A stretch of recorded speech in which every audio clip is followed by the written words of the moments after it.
Alright YouTube, this is a presentation and discussion on the infamous or AKA swamp cooler. I've seen other YouTube videos where people are making these air conditioners out of buckets, and I thought that was really cool and I wanted to make one better. So here's mine. A lot of the videos I watched didn't really show you what was inside until the end. You got to put ice inside these things, and if you don't have an ice supply, which most Americans do, we keep our freezers on all the time, but if you don't have an ice supply, then don't bother with this. I haven't really done any extensive tests, but most chunked ice, cracked ice or whatever you get out of your ice tray that you're putting in there, buy from the store, generally not going to last very long once you turn this thing on. Maybe 3 hours, maybe less, depending on the temperature. We have really high temperatures here. Mine runs on two 12-volt computer fan motors. Just cut the top out of an old cooler, cleaned it out, and installed the fans. I didn't really feel like a how-to video was necessary, considering if you know how to cut holes in plastic, that's what you need to know.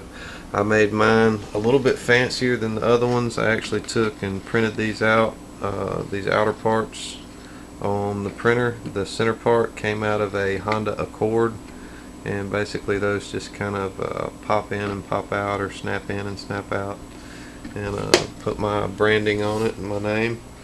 We'll go ahead and turn this thing on. I'll show y'all what it sounds like. I'll be running it off of one 12-volt battery, and I don't have any little string things on the front to show y'all, but I guarantee it's blowing pretty good.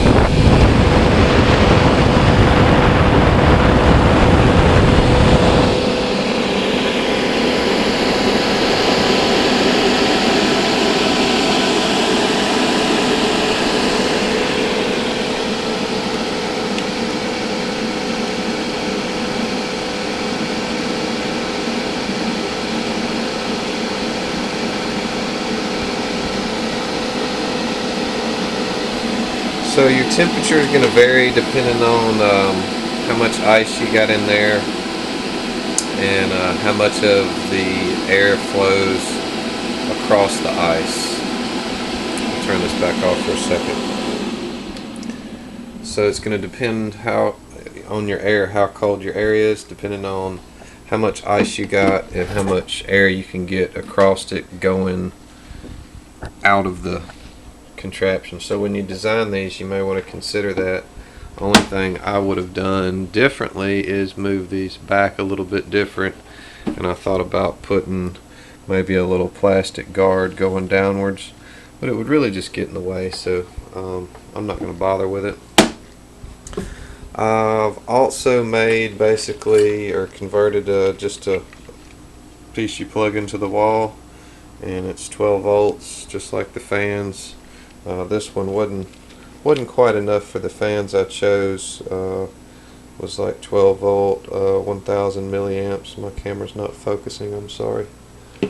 So I have to get one a little bit bigger, or maybe one for each fan. And last but not least, the solar panel. This one actually got out of a Volkswagen years ago. I'm sure they make probably better that are cheaper now. But this one was VW. There's the part number if you want to look it up and research it. It's got a cigarette plug on the end and sticks to a window. I'm probably going to get some multiple ones and maybe keep that for the car. Got some cord here. If you're going to do that, I would just wire the solar panel into the battery, and then the battery into the motor, because the solar panels by themselves sometimes are a pain to keep the speed up on the motor, so it's nice just to keep the battery charged. So y'all come up with some questions. Hope everybody liked what I've built here and liked the video. If you did, please go ahead and like the thumb thing on the bottom and subscribe so you can see some more of my great videos. Y'all have a good day.